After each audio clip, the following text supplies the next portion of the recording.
about it. Hey guys, welcome back. It's currently Monday afternoon, and I've been talking about this guy coming on the vlog for a little while now.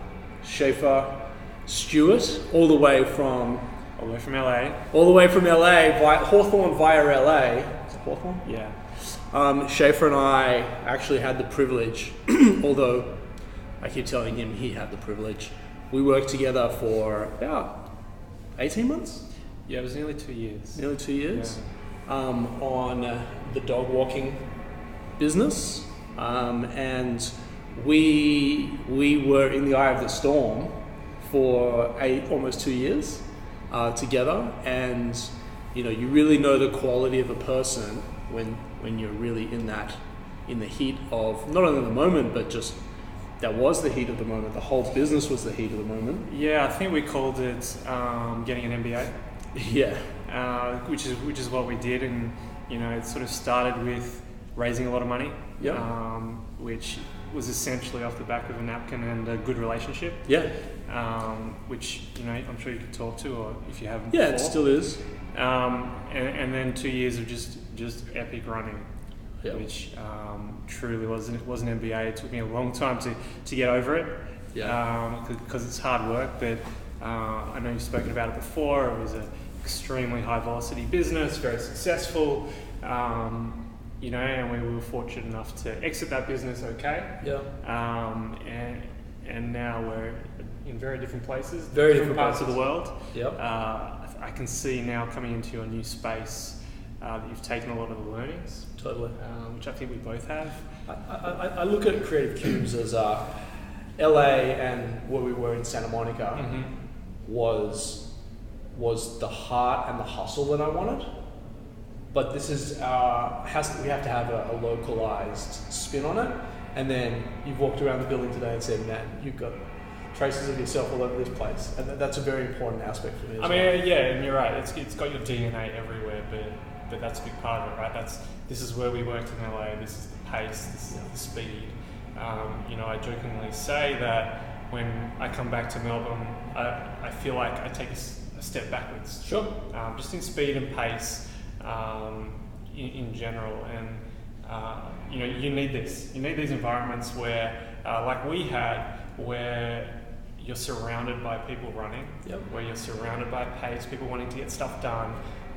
You can see it and feel it the moment you walk into these kinds of workplaces, and it really makes a difference. And, you know, for us, in our time at Zingy together, we would rely on these people. Mm-hmm. These were our resources for tech support, for troubleshooting. You know, if we had issues with acquisition or needed to look at different ways to acquire a customer, we were coming to our community and asking the questions and getting answers. 100%. So these are critical to.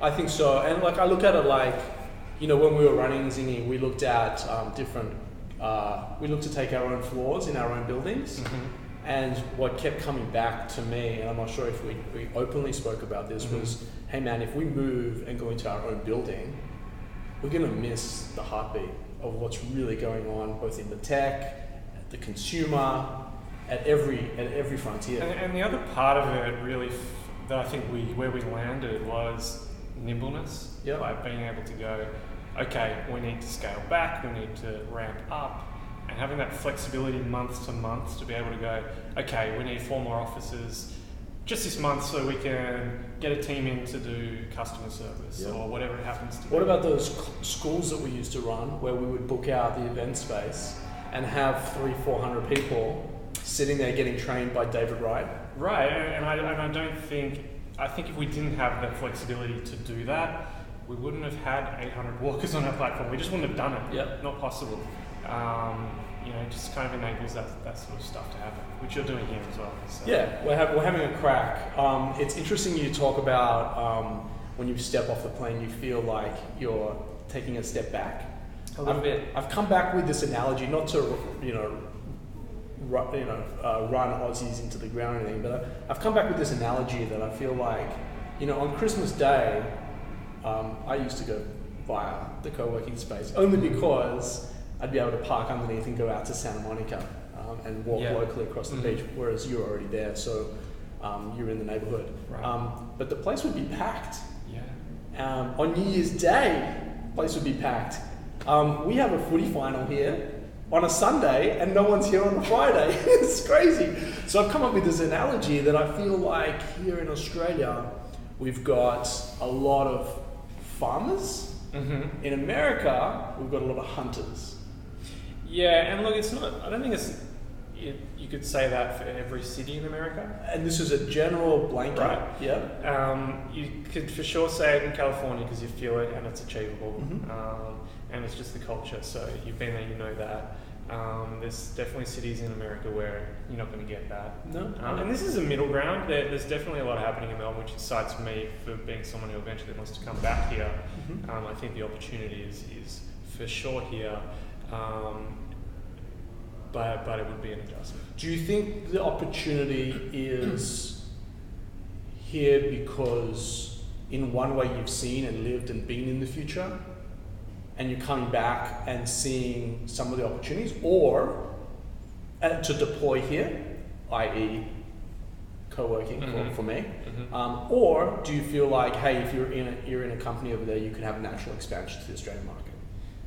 A bit of both. I think there's definitely a lot of opportunity here based on stuff that's coming out of America, just because you can see stuff at scale, and then you can bring it back and go, well, the market's different. You've definitely got to customize it, which you guys have done as well. But at the end of the day, like there is a lot happening, not just in America, but throughout the world that are white space. Sure. You can do your own white label and bring it here if you wanted to. Yep. But certainly on the flip side, the experience you gain from working in those sorts of environments, I think, is invaluable to any business here. You know, I think, and you know, where I'm at now, which is in e-commerce, fashion, retail, where you know, I'm seeing huge opportunities in that space, and I just look back to the Myers and David Joneses, and I just think about the missed opportunity. So I want to actually do a second vlog with you around retail, because Right. I think that we've now got Amazon here. I think we're 2 weeks into Amazon being in Australia. Right. And I think there's a whole conversation to be had around is retail dead or not, and what happened to retail. But just to round out this vlog very quickly, what are the biggest, you know, for someone that's watching, what do you think are some of the biggest things that you've learnt, and maybe just snapshots, that having had that experience, come back here, this is a low-hanging fruit for you to go and execute on a business level? Yeah, I think if I had my time again doing Zingy as an amazing example, we did a lot right, but maybe not in the right order. Agreed. So I would have as an example, I would have more heavily invested in acquisition over product a little bit. We spent a lot of time getting the product right, which was a part of our value proposition, and it's why we were able to do what we did. But at the same time, you know, I probably would have tipped the scales a bit from an investment perspective, because you can fix product in many ways without investing. Sure. But I would have tipped the scales a little bit more to investing in acquisition and really nailing it. Really trying to work out what the formula was. Agreed. And there is no magic formula. There's just a lot of little things that add up to one big thing. And anyone tells you that that's not the case, no silver bullets, guys. Has no idea. There's no golden ticket, no silver bullets. There's no right way of doing it. No one knows what they're doing. You know, and we're seeing that in so many other areas, particularly in social media. So there's a lot of that. Going back to your question, there's a lot of that that I would bring back.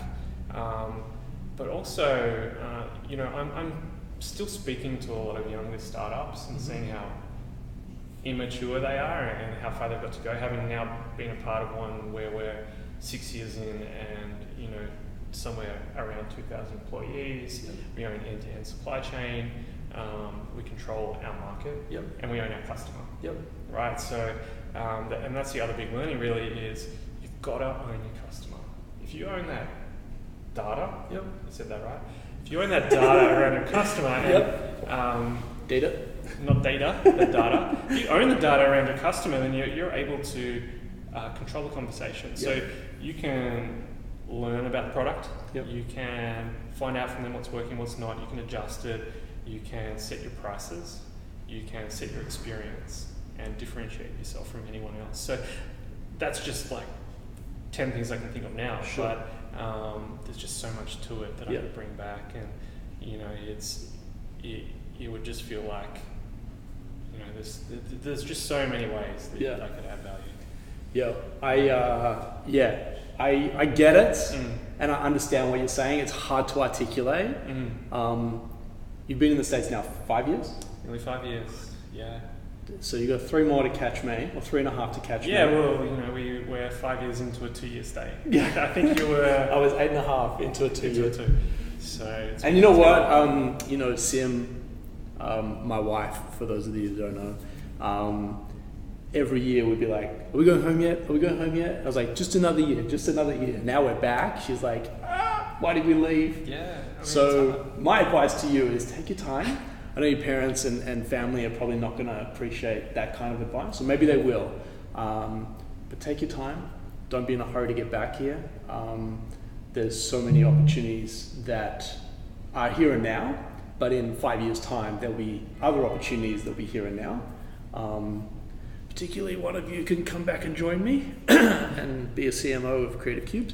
But there's a ton of opportunities. So just enjoy the LA experience, enjoy the US experience.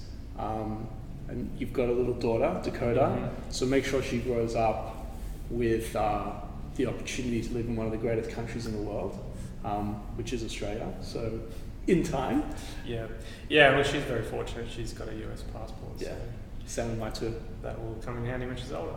Guys, I'm actually going to have Schafer come back on later on, maybe in a few more episodes. He's here for a little bit, and I'd like to talk to him about the retail landscape in the US and this notion that Amazon killed retail. So if it's okay, I'd love to have him back. I don't even know what the topic of today was, but there's a lot of insights, there's a lot of learnings. I'll link Schafer's LinkedIn profile in the description below. You can reach out to him. Just don't ask him, what cable internet company he should subscribe to. He had a million questions for me when he first came to LA, and I was like, "Damn, who is this guy?" And then I took self-pity on him and went and had lunch and ended up kicking myself, going, "Damn, he's such a nice guy. Of course I'm going to help him." And then spent, 3, 4 years? Well, I've been back a year. Yeah. So nearly 4 years hanging out almost every day. Particularly building a business 24/7. Yeah. All right, guys, that's a wrap. We'll be back soon.